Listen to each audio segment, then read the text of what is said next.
Okay, I know I make a lot of trolling videos, like trolling people on Japanese trains or trolling people on planes, but I don't actually condone trolling about people about things that are, sensitive or things that are important to their being, okay? But something I don't condone is not talking about things, or not thinking about things, or not being able to question stuff. Basically, I stumbled upon this video by this guy called AimRun on YouTube. He's a Singaporean YouTuber, and 4 days ago he decided to post a video with an extremely controversial and inflammatory title. It's called "Trolling the LGBTQ plus community in Singapore." Yeah, like that's gonna end well. Anyway, thing is, this guy said he was trolling, but he was actually asking questions to people in a pretty polite manner. And if you think he was being condescending and mocking, then sure. But he didn't chase people down or anything, and whenever they wanted to leave the interview, they could. So it's not that bad. And the only disrespectful thing that he actually did was that somebody asked to be in a video and asked to not be in a video, and he still put him in the video. But he still blocked out his face, so in the end, it's not even that bad. Anyway, let's get right to it.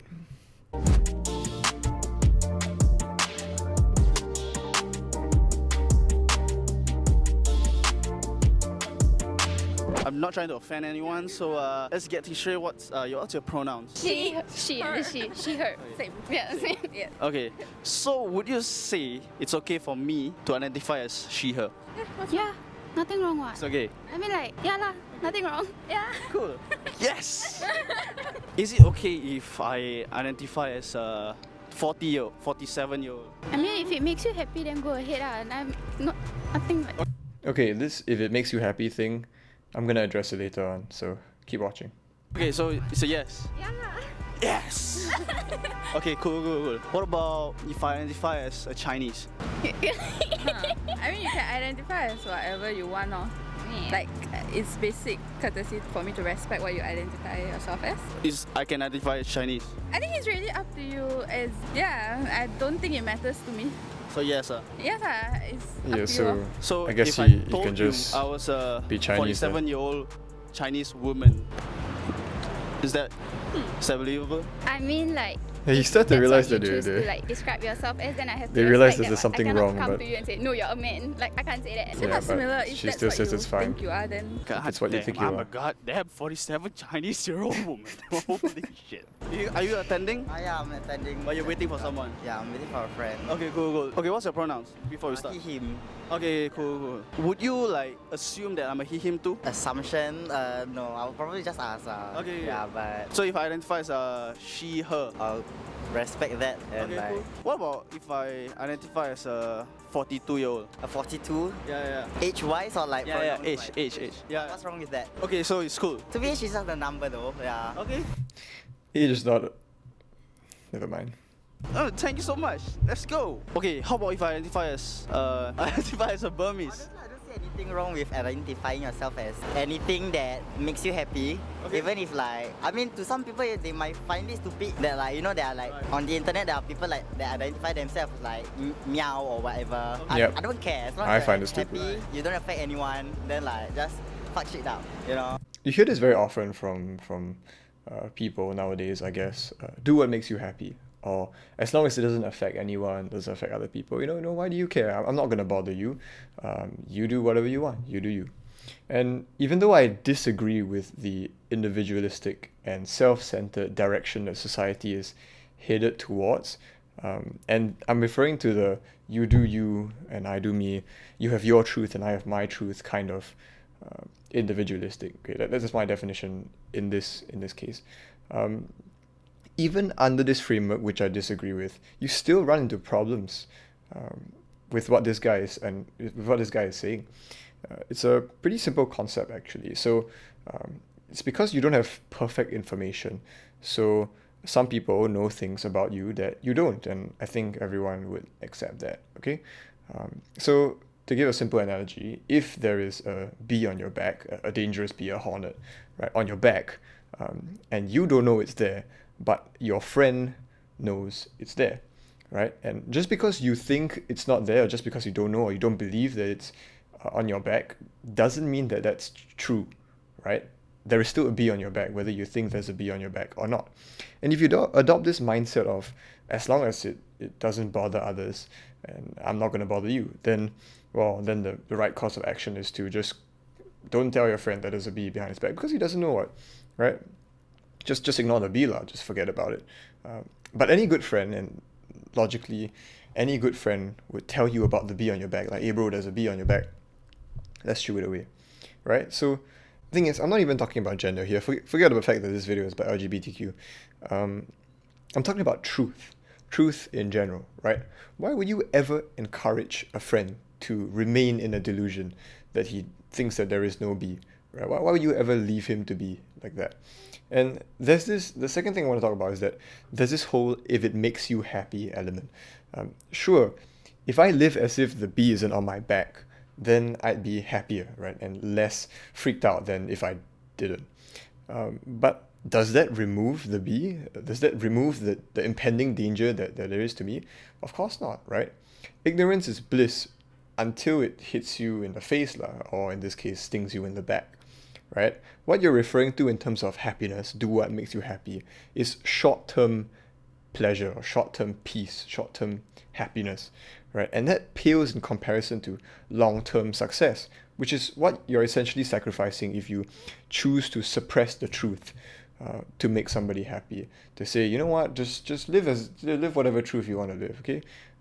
As long as you're happy. That's what you're sacrificing. This guy says, fuck shit up, yeah, including yourself, I guess, and just stand by and watch your friend as he, yeah. So if I come to you and say that, okay, I'm a 42-year-old Burmese woman. Period. Alright, let's go. Alright, you enjoy your day, that's all. Thank you so much. So, okay, could I identify as a 37-year-old? Not identify as one. Why not? I think age is a very factual thing. It's less of a individualistic identity So thing. age is less significant than gender? In a sense, yeah. Oh, yeah, she has a different because, answer. I think gender is it's someone's identity, you know, it's who they are, it's how they want to present themselves. Age is identity also, like you know, like Yeah, dude. it prevents pedophilia, so Yeah, definitely. age do matter, I think. Yeah, Identity. it does matter in that sense, yeah. So would you respect me if I say my age was 37-year-old? I mean, no disrespect. Okay, so you would address me as a 30. Okay, so I'm going to go on a very, very small tangent here about respect. So you realize here that even though she disagrees with him, that you can identify as whatever age you want, she still means no disrespect. And so what she did, right, is she just dichotomized the two things. She said that you can respect someone as a person even though you disagree with what they think or what they believe or what they think is true, right? Nowadays, people tend to conflate disagreement with disrespect, right? And which is why the moment you disagree with somebody or you say that what somebody thinks is wrong, you're instantly labeled as a hateful person, a disrespectful person with no basic human respect for other people. And they're not the same thing, and this lady recognizes that. So Sure. Okay. Can, yeah. Okay, why not, right? Yeah. Why not? As long Yeah. as I'm happy. Exactly. Alright, cool. How about if I identify as a Indian guy? I mean, okay, that is you have to be who you have. I mean, wow. You would say like, no, you're not Indian. When it comes to nationality and race, you know, allocated to you when you're born, in a sense, you can't. I mean, gender is allocated when you're born too. Yeah, but that's. I mean, after like a few years, right, then they build up the story of how they would like to be identified as. I mean, same goes with race. I could be born as a Malay, but I want to be identified as Indian as. I know what you mean, but I don't think that's like how it works. So you stop at race. Yeah. So I could be a 37-year-old woman, but not I mean, like example, Indian. But I just don't think that's how it works. You know, that's not. It's not the same with sex and gender identity. That's a whole different story. So 37-year-old woman, yes, but 37-year-old Indian woman, no. I mean, I would draw the line at age even. You know. she was asked the exact same questions, and unlike the first two groups of people, she disagreed that age and race are, you can't identify as whatever age and race you want. She says that there's a difference between gender and race or age, but she can't quite put her finger on it. But I think I know the difference, so let me try and explain it. So right now, there's this notion in contemporary gender studies that sex and gender are two different things. They're two separate things. Sex being biological, as in male or female, XX or XY chromosomes, male or female genitalia, right? Things like that. Then there's gender, which is a bit more of a psychological state of mind rather than something in the material world, right? It exists in the mind. So for her, age and race are firmly rooted in, and firmly and exclusively rooted in biology, in the material world, right? Your ancestral roots and your skin color obviously decide what your race is, and the duration you've lived on this earth is a marker for how old you are, right? So what you believe about your race and your age doesn't change that. So you can't just identify as a different age or race, right? And up until the last few decades, that was the case with gender. But now, gender and sex have become divorced, and you can be a biological male who identifies as a woman, right? So your sex and your gender can be different. The thing is, the reason why it's so confusing for, I guess, conservative people or people who are not familiar with this new ideology is that the transgender community seems to insist that gender overrides sex. So they started by saying, no, it's not just sex, it's sex and gender. So they split the two things, material and psychological, right? But now they're insisting that the psychological is the one that takes precedence over sex, right? Over the biological. They're now saying that transgender women are women, right? Or that my gender pronouns take precedence over my biological pronouns, right? So people just end up thinking that they are, I don't know, that they are deluded or something, rather than the fact that they're referring to two different things, right? So I guess it's fault on both sides. The transgender community trying to first take sex and split it into gender and sex, and then suddenly it's all gender only. No one cares about biology, that kind of thing, right? So anyway, at the end of the day, that still begs the question, is it valid to let gender override sex? And how does someone actually determine what their gender is, you know? Is it just a feeling? Are there psychological markers for it? And is gender even the right word to use, right? Is gender even comparable to biological sex to the point where you can use the same terms? You get what I mean? So yeah, I mean, it raises a lot of questions, and I guess I understand where the confusion arises between the various communities. What's your pronoun? I go by Annie, actually. Annie. Okay. I use primarily she, her, but I also go by he, they. Do you believe in love is love? Yeah, definitely. What's the definition of love is love? I just think that people should be free to love, as long as it's like, you know, not something like child and adult, something disgusting like that. You know, I just think that if a male and a male, or if a female and a female, you know, love each other, I don't think there's anything wrong with that. You can be whoever you want to be, you can love whoever you want to love, and yeah, it's totally acceptable, yeah. Mention That sounds like such a model I answer. think that's like totally gross. They're definitely not part of LGBT community, if anyone's thinking that, you know. What if they claim love is love, you know? Yeah, well then I think they're really dumb, because a child and an adult having a relationship is not the same as a man and a man having a relationship. It's just, you know, that stuff is just wrong. But love is love, you know? But, you know, there's a difference. How about a mother and a son? That is also disgusting. But they love each other, you know? There's a difference though. What was the difference? The difference is that is like incestuous, and there's nothing inherently incestuous about a man and a man or a woman and a woman. Right. And when it comes to things like pedophilia, it's wrong because a child doesn't have the mental capacity to consent, and that's why it's wrong for an adult to be in a relationship with a child. But if it's a man and a man and they're both within, you know, legal age boundaries together, it means that they both have consent to one another, and that doesn't make it, you know. So what you said just now, there's an exception, because what you said just now is anyone can love anyone. Yeah, well, that anyone can love anyone is within those boundaries of morality, in my opinion. So love is love with conditions. I suppose. So wouldn't that like completely disregard the title of love is love? I mean, it's there's also conditions. kind of common sense, you know? Okay, that's all you have to say. You got anything else to say about it? Be who you are for your pride, don't hide. Okay, thank you. You know, love is love. but conditionally.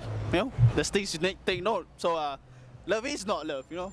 Even though, you can tell he was kind of poking fun at the idea of love is love, he does have a point, if love is love, then technically anything is permitted, right? So I guess there are some guidelines, and the lady just now laid it out lah, as to what the various guidelines are, right? So, but the thing is, she made an appeal to morality and common sense, I guess. But my question is, where exactly does that moral standard come from? What is she pointing to that is the moral standard? And if it's common sense, then morality can just be whatever you want it to be, because let's say the general population, the common sense now becomes that pedophilia is okay, or that incest is okay, then it's okay, right? Because it's now common sense. And I mean, if you think this is ridiculous, you just take a look at 100 years ago. It was common sense that a man couldn't be with a man, right? But now it's eroded away. So yeah, then where is the standard here, right? You'd obviously say that if the entire population suddenly thought that incest was okay, that it's not actually okay, or like majority, not even the entire population, that it's not actually okay, that something exists beyond human consensus, essentially, right? So what exactly is the standard that we are referring to, and does that standard have anything to say about what we think is true, about what we think is right? Yeah, and these are all very important questions to ask, because you can't just stick a moral claim and say this is right and this is wrong without pointing to some authority, basically. Yeah. Okay, anyway, that's basically the end of the video. I know some people are gonna say that I'm being hateful, or that, I don't know, I'm making fun of them, whatever, but I'm not, okay? Like I said, you can question and you can disagree without being a disrespectful person. I'm not making fun of what they believe. I'm trying to comment on the ideas and take them seriously and see if there's any weight to them. Yeah, okay, so I'm open to civil discourse about this matter, and you should be too. What I like to say is that, after all, if you're on the side of truth, then there is nothing to be afraid of, because the truth will prevail. Yeah, and I'll see you in the next video. Bye.